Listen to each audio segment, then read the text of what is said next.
बिहार में नीतीश कुमार की मुख्यमंत्री की कुर्सी पर पूरा आरजेडी का कुनबा निगाहें लगाकर बैठा है। एनडीए कब नीतीश कुमार को विपक्ष के एनडीए कब नीतीश कुमार को मुख्यमंत्री का चेहरा घोषित करेगी, करेगी भी या घोषित नहीं करेगी? एनडीए क्या नीतीश के नेतृत्व में चुनाव लड़ेगी और चुनाव के बाद नीतीश कुमार की मुख्यमंत्री की कुर्सी से विदाई कर देगी? पूरा विपक्ष इस सवाल को लेकर बार बार भारतीय जनता पार्टी को घेरता है, जेडीयू को घेरता है और इसी बीच तेजस्वी यादव ने भी नीतीश कुमार से सीधी लड़ाई ले ली। सदन में विधानसभा सत्र के मौजूदा हालातों में नीतीश कुमार और तेजस्वी यादव एक दूसरे पर हमलावर थे।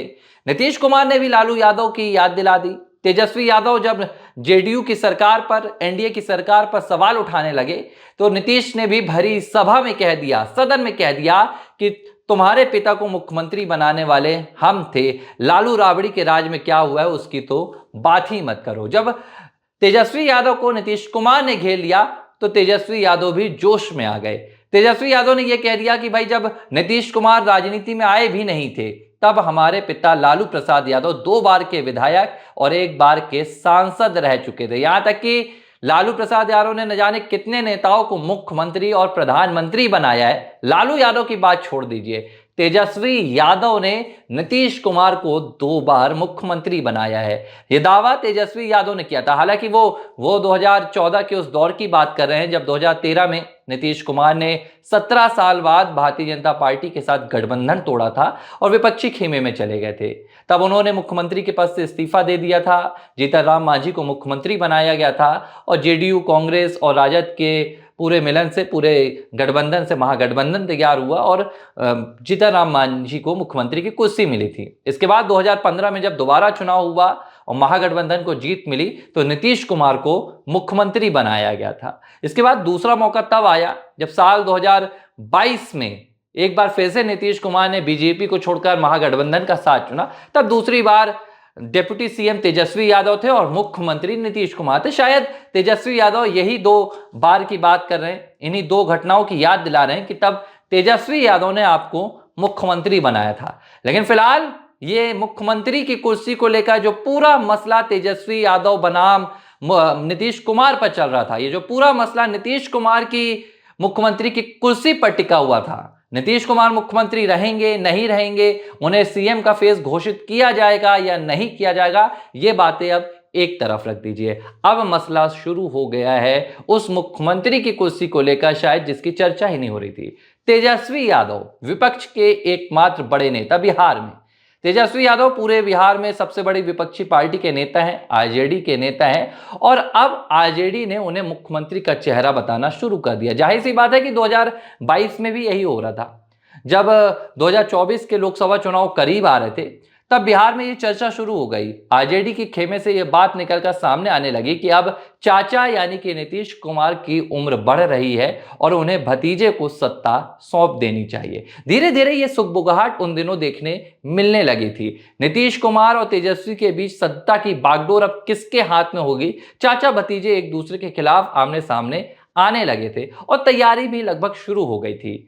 बिहार के राजनीतिक हलकों से ये खबरें तब निकल कर आने लगी थी कि आरजेडी अब चाहती है कि नीतीश कुमार जो मुख्यमंत्री की कुर्सी है वो युवा नेता और डेप्यूटी सीएम तेजस्वी यादव को सौंप दें और खुद दिल्ली की राजनीति में चले जाएं और 2024 में विपक्ष की तरफ से लोकसभा चुनाव की तैयारियां करें। और इसके बाद ही जब इंडिया अलायंस की बात शुरू हुई थी तो नीतीश कुमार उसके अगुवा बने थे। लेकिन इन तमाम बातों के बीच एक बार फिर से नीतीश कुमार ने साल 2024 में जनवरी के महीने में महागठबंधन को ठेंगा दिखा दिया था और भारतीय जनता पार्टी के साथ चले गए थे। अब आखिर ये तो तय था कि तेजस्वी यादव को आरजेडी चाहती है कि तेजस्वी यादव मुख्यमंत्री बने, तब भी नीतीश कुमार ने उन्हें मुख्यमंत्री नहीं बनने दिया और अपना रास्ता ही अलग कर लिया। अब तेजस्वी यादव को लगता है कि नीतीश कुमार को हराकर, बीजेपी को हराकर वो मुख्यमंत्री बन सकते हैं। अब उनके रास्ते में कोई भी अटकल नहीं है। लेकिन कहानी यहीं से शुरू होती है। जैसे ही आरजेडी नेताओं ने तेजस्वी यादव को मुख्यमंत्री का चेहरा बताया, विपक्ष के मुख्यमंत्री का कैंडिडेट बताना शुरू किया, कांग्रेस बीच में आ गई। वो कांग्रेस जिसने हाल ही में दिल्ली में आम आदमी पार्टी का खेल बिगाड़ा है। वो कांग्रेस जो अगले साल बंगाल में होने वाले चुनाव में ममता बनर्जी का खेल बिगाड़ सकती है। अब वही कांग्रेस आरजेडी के सामने आ गई है। अभी तक आरजेडी को लग रहा था कि आरजेडी को सिर्फ नीतीश कुमार से लड़ाई लड़नी है, आरजेडी को सिर्फ पीएम मोदी से लड़ाई लड़नी है, लेकिन अब आरजेडी के सामने भी वो अटकल आ गई है। मैं कुछ ही दिन पहले के एक बयान की बात करता हूं। जब दिल्ली में आम आदमी पार्टी और कांग्रेस के बीच गठबंधन नहीं हो पाया, इसके नतीजे सामने आए और ये बातें निकलकर सामने आने लगी थी जब कहा गया कि क्या इंडिया अलायंस, जो इंडी गठबंधन है, अब वो कमजोर होने लगा है और वो टूटकर बिखरने लगा है। तब ये तेजस्वी यादव ही थे। तेजस्वी यादव ने यह बयान दिया था कि दिल्ली में ये मुकाबला अलग था, लेकिन अगर बिहार की देखी जाए तो बिहार में तो हम पुराने साथी हैं, कांग्रेस और आरजेडी का पुराना गठबंधन रहा है, तो वहां पर कोई भी ऐसी स्थिति नहीं बनेगी और हम एक साथ मिलकर ही चुनाव लड़ेंगे। लगभग तेजस्वी ने यह साफ कर दिया था कि बिहार में गठबंधन को लेकर या विपक्षी पार्टियों की एकता को लेकर कोई भी सवाल नहीं उठेगा। लेकिन शायद तेजस्वी यादव को इस बात का अंदाजा नहीं था कि जिस आत्मविश्वास के साथ वो विपक्षी एकता की बात कर रहे हैं, ये एकता सीएम की कुर्सी के इर्द गिर्द आते ही टूटने लगती है। अब आरजेडी के नेता हैं, उन्होंने तेजस्वी यादव को जब मुख्यमंत्री का चेहरा बताया, विपक्ष का नेता बताया, तो कांग्रेस पार्टी के नेता अजीत शर्मा ने बिहार में इस पर आपत्ति जता दी। उन्होंने कहा कि ये तय कैसे कर सकती है आरजेडी कि विपक्ष का चेहरा कौन होगा, विपक्ष का मुख्यमंत्री का उम्मीदवार कौन होगा। अब इसे लेकर पूरी तरह से बवाल मचने लगा है।